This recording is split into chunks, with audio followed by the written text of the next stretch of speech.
সদস্য জনাব আব্দুল মতিন খসরু, কুমিল্লা 5। মাননীয় সদস্য, আপনার সময় 6 মিনিট। 7 মিনিট।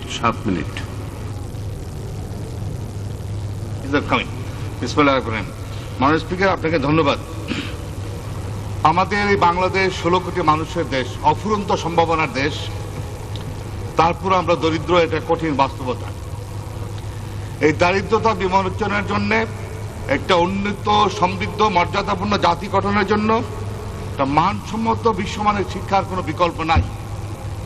এবং আমাদের মাননীয় প্রধানমন্ত্রী জননেত্রী শেখ হাসিনা আজকে রাষ্ট্রনায়কের ভূমিকা পালন করছেন।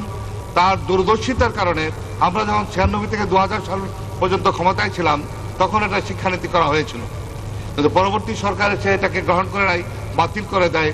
এইবার উনি ক্ষমতায় আসার সাথে সাথে প্রথমেই যেই জায়গাটায় হাত দিয়েছেন, আজকে এই শিক্ষানীতির মুখবন্ধ তিনি বলেছেন যে একটি উন্নত সমৃদ্ধ জাতি সৃষ্টি করার জন্য, আমাদের দারিদ্রতা বিমোচনের জন্য মানসম্মত শিক্ষা চাই। মাননীয় স্পিকার, আপনি আমার চেয়ে ভালো জানেন যে আমরা যে শিক্ষানীতিটা জননেত্রী শেখ হাসিনার নেতৃত্বে এবং আমাদের মাননীয় যোগ্য শিক্ষামন্ত্রীর পরিচালনায় যে আমরা শিক্ষানীতিটা আজকে দিয়েছি, এইটা আজকে সবচেয়ে বড় বৈশিষ্ট্য হলো এটা সার্বজনীনতা, সকলের নিকট গ্রহণযোগ্যতা পেয়েছে। এবং এই শিক্ষানীতিতে দুটি কথা জাতির অবগতির জন্য বলা প্রয়োজন। এখানে মাননীয় শিক্ষামন্ত্রী সঠিক বলেছেন, এই শিক্ষানীতি সম্পর্কে দুইটি বিষয় স্পষ্ট বলা প্রয়োজন। এক, এটা কোনো দলীয় শিক্ষানীতি নয়, জনগণ তথা জাতির আকাঙ্ক্ষা ও প্রত্যাশার প্রতিফলন ঘটিয়ে তৈরি করা হয়েছে জাতীয় শিক্ষানীতি। এটা দলীয় শিক্ষানীতি না, এতে চাই 16 কোটি মানুষের, সকল মানুষের জন্য শিক্ষানীতি। দুই, শিক্ষানীতি কোনো অপরিবর্তনীয় বিষয় নয়, এর পরিবর্তন উন্নয়নের পথে পথ সবসময় উন্মুক্ত থাকবে। কোনো ভুল ত্রুটি হলে তা সংশোধন করা হবে। শিক্ষা একটি গতিশীল বিষয়, জ্ঞান বিজ্ঞানের উন্নয়নের সঙ্গে সঙ্গতি রেখে সবসময় এর পরিবর্তন বা আধুনিকরণ অব্যাহত থাকবে। বাস্তবায়ন প্রক্রিয়ার মধ্যেই বাস্তব অভিজ্ঞতা ও জ্ঞান বিজ্ঞান ও প্রযুক্তির অব্যাহত উন্নয়ন ও প্রয়োগের অভিজ্ঞতা শিক্ষানীতিতে অব্যাহত সমৃদ্ধ করবে। মাননীয় শিক্ষামন্ত্রীকে আমাদের প্রধানমন্ত্রী একটা নির্দেশনা দিয়েছিলেন যে সবার সাথে আলোচনা করে সার্বজনীনভাবে এই শিক্ষানীতি প্রণয়ন করো। তিনি সকল স্তরের সকল মানুষের সাথে আলাপ আলোচনা করে ওয়েবসাইটে দিয়ে এই শিক্ষানীতি প্রণয়ন করা হয়েছে। মাননীয় স্পিকার, আজকে আমরা কি শিক্ষানীতি চাই? এই 16 কোটি মানুষের উন্নতি সমৃদ্ধির জন্য, মর্যাদা সমৃদ্ধির জন্য আমাদের বেস্ট ইনভেস্টমেন্ট হলো শিক্ষা খাত। এই জন্য শিক্ষা বলতে কি বোঝায় মাননীয় speaker?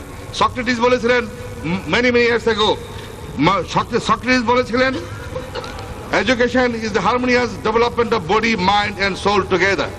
Education is the inauguration of truth and eradication of lies. তিনি আরো বলেছিলেন, education is an art of utilization of acquired knowledge. শিক্ষা হলো আমাদের দেহ, মন, আত্মার সম্মিলিত উন্নয়ন। কিন্তু আমরা জ্ঞানী সৃষ্টি করার জন্য শিক্ষা প্রতিষ্ঠান, শিক্ষা পদ্ধতি চাই না।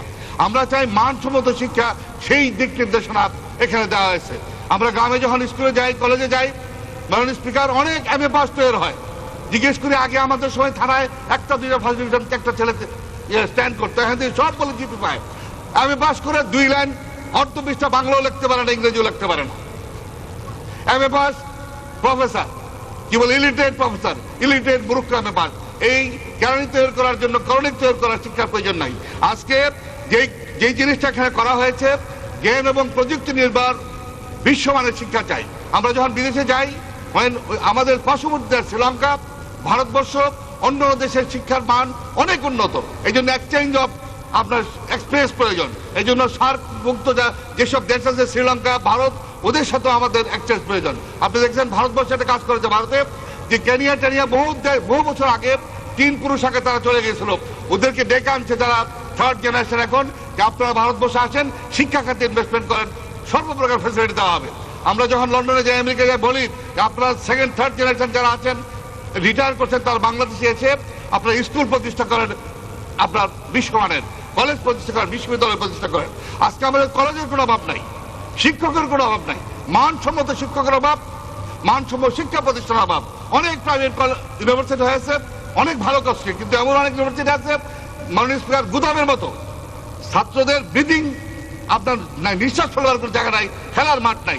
এই জন্য পাঠ্যক্রম শ্রেণীকক্ষে যেমন লেখাপড়া প্রয়োজন, লাইব্রেরিতে যেমন লেখাপড়া প্রয়োজন, তাদের খেলাধুলা সাংস্কৃতিক কর্মকাণ্ডের জন্য পর্যাপ্ত ব্যবস্থা যাতে থাকে এইটা দেখার দায়িত্ব আমাদের সরকার, এবং সরকার এইভাবে বলেছে যে এইটা করা উচিত। এই জন্য মাননীয় প্রধানমন্ত্রী এবং আমাদের সরকারকে ধন্যবাদ জানাই। আজকের এই প্রশ্ন উত্তর এখানে মাননীয় আজকে মাননীয় শিক্ষামন্ত্রী বলেছেন যে আজকে ওনাকে প্রশ্ন করা হয়েছে, আমার বন্ধু ইসমাইল জিজ্ঞেস করেছিলেন বর্তমান 2011 সালের শিক্ষাবর্ষে কত কোটি টাকার কতটা বই দেবেন।